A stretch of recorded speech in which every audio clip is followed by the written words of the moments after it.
ক্রিকেটে আছে টাকার ছড়াছড়ি, কিন্তু সেই পর্যন্ত পৌঁছাতে একজন ক্রিকেটারকে যে কত সংগ্রাম করতে হয় তা অনেকেরই অজানা থাকে। তবে এবার তেমনই এক দুঃসহ স্মৃতি এসেছে সামনে।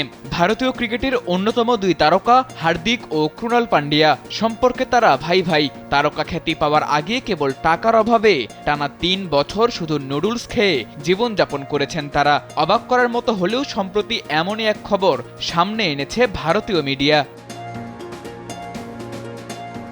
আইপিএলে অন্যতম সফল দল মুম্বাই ইন্ডিয়ান্সে আসার আগেই তাদের আর্থিক অবস্থা ছিল এমনই করুণ। মুম্বাই ইন্ডিয়ান্স যখন তাদের দলে ভেড়ায় দুজনে দেখতে ছিলেন লিকলিকে ও রোগা পাতলা। সম্প্রতি মুম্বাই ইন্ডিয়ান্সের মালিক নীতা আম্বানি যুক্তরাষ্ট্রের বোস্টনে এক অনুষ্ঠানে তরুণ ও আনকোড়া খেলোয়াড়দের তার দলে সুযোগ করে দেওয়ার বিষয়ে কথা বলতে গিয়ে টেনে আনেন এই দুই ক্রিকেটারের প্রসঙ্গ, যেখানে তিনি বলেন টাকার অভাবে টানা ৩ বছর তারা ম্যাগি নুডলস খেয়ে জীবনযাপন করেছেন।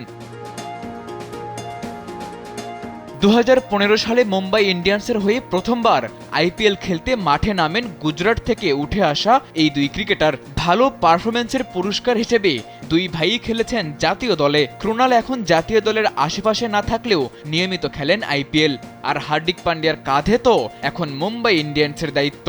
পাশাপাশি ভারতের সাদা বলের ক্রিকেটে অন্যতম এক ট্রাম্প কার্ড হার্দিক পান্ডিয়া।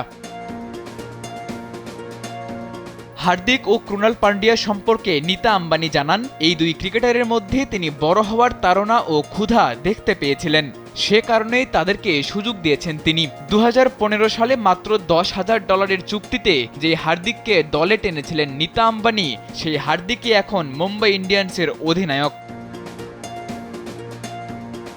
ক্রিকেটে সাফল্য পাওয়ার আগে ভাড়া বাসায় থাকা এই দুই ক্রিকেটার আজ নিজেরাই অনেক টাকার মালিক, কিনেছেন নিজস্ব ফ্ল্যাট। কেবল পরিশ্রম আর চেষ্টায় যে তাদেরকে আজকের এই অবস্থানে নিয়ে এসেছে তার বলার অপেক্ষা রাখে না। সাদাতুর রাফি, কালবেলা।